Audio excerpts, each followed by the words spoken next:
đầy bia luôn. Hướng kia là ai uống nổi.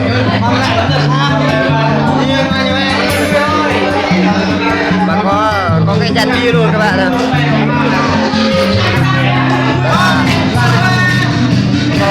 Đây là phong tục của người Việt Nam.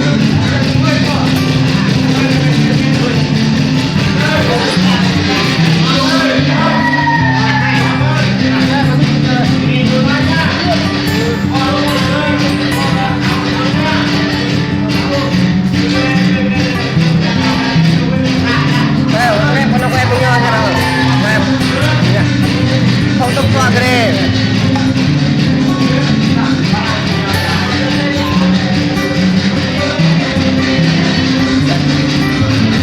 một dàn bia luôn các bạn.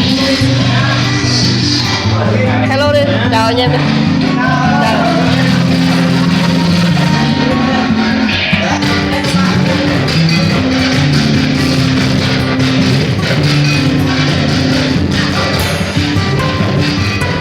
Đây, phong tục mọi người như này nha các bạn.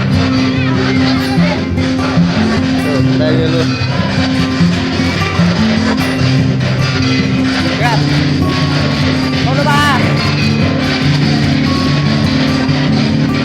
Đó.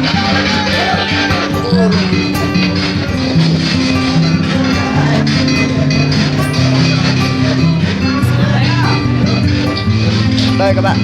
Đây là phong tục sau lễ cưới nha các bạn. Đây là sau lễ cưới nha các bạn. Biết đây, chào anh em đi.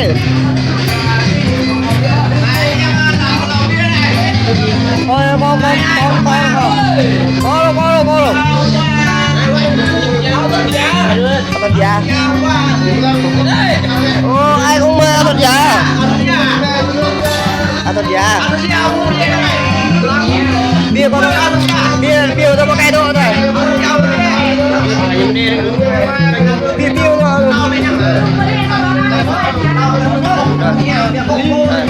toàn thịt không ấy, từ gọi là hôm qua còn sau đám cưới của người nhà đây nha các bạn. Thật giả.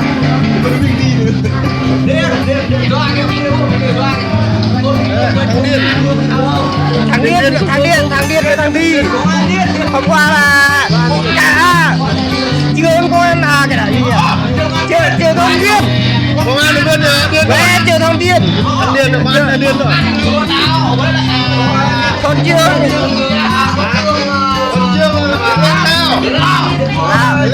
Level, tôi chỉ level. Có ăn là con già. Em điên lên cao.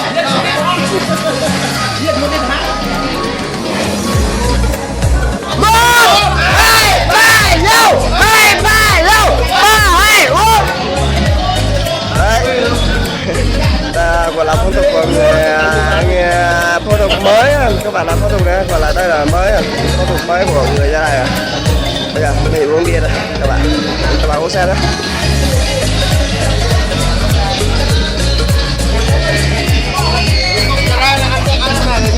Ăn bốc thôi, ăn bốc cái này thôi, quay lại thôi, ăn bốc đúng rồi thôi.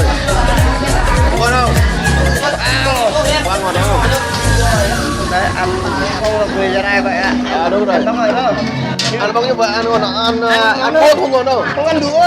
Ăn tay là đũa, ăn tốn tiền đúng rồi. Đây các bạn, đây là anh Hiệp đi.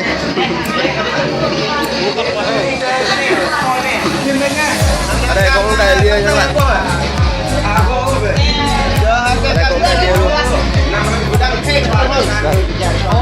Đây là tan cũng vui các bạn.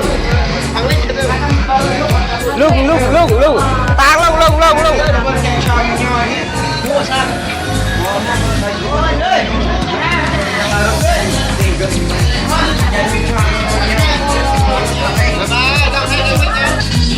Đây là phong tục, không phải là phong tục mà đám cưới thời hiện đại của người Gia Lai nha các bạn.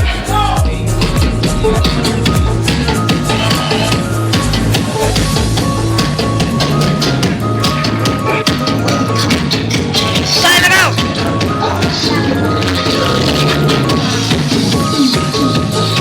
Có nhân sản luôn nha các bạn nha.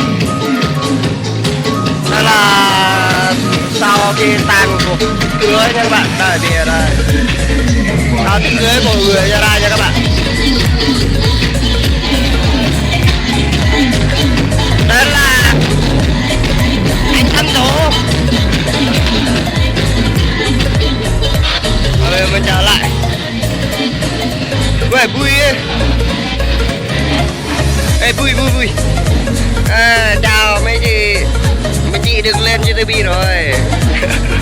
Vui nghe cười, gặp là cười á, gặp là cười. Nghe đây là không phải là vợ mình nhá, đây là em rể á. Em dâu quên nhầm.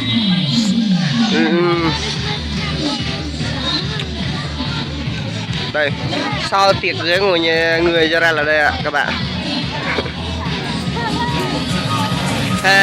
Nên là cái gì và bây giờ mình về lại về chiếc cũ của mình. Đây đông lắm.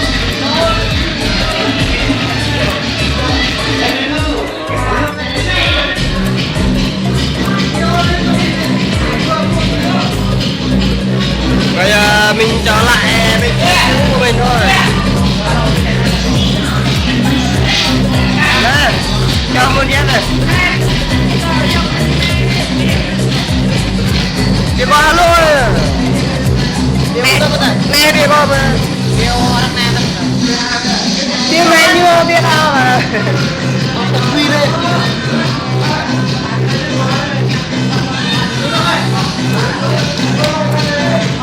Giờ chào tất cả anh em đang xem nha. Bây giờ là mình là hết video clip từ đây. Thôi, chào cả anh em. Mong anh em hãy đăng ký và ủng hộ mình nhé. Đu siêu cậy. Học tới bé đu siêu. Đây các bạn, đu siêu cậy đây. Hết rồi. Cái thằng bia đu siêu cậy kìa.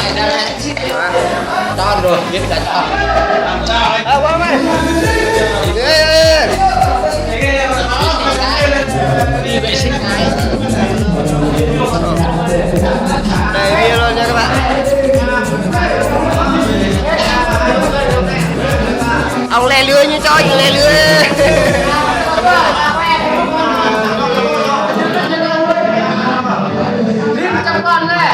Người ta thường nói sau một trận chiến thì phải có người hy sinh, và bây giờ là đã có 3 người hy sinh. Đã có đi, xin đã có một người hy sinh. Bây giờ là sau tiệc cưới là có 2-3 người hy sinh nha các bạn. Gọi là con tổng cùng như đây là vậy á. Đây, có 2 người rồi, có 2 người. Còn những người lại là đang hát ở trong đây các bạn. Đây, có người. Nhưng mà chỉ có 3 người hy sinh thôi. Đây. Sau tiệc cưới là những màn hy sinh của anh em.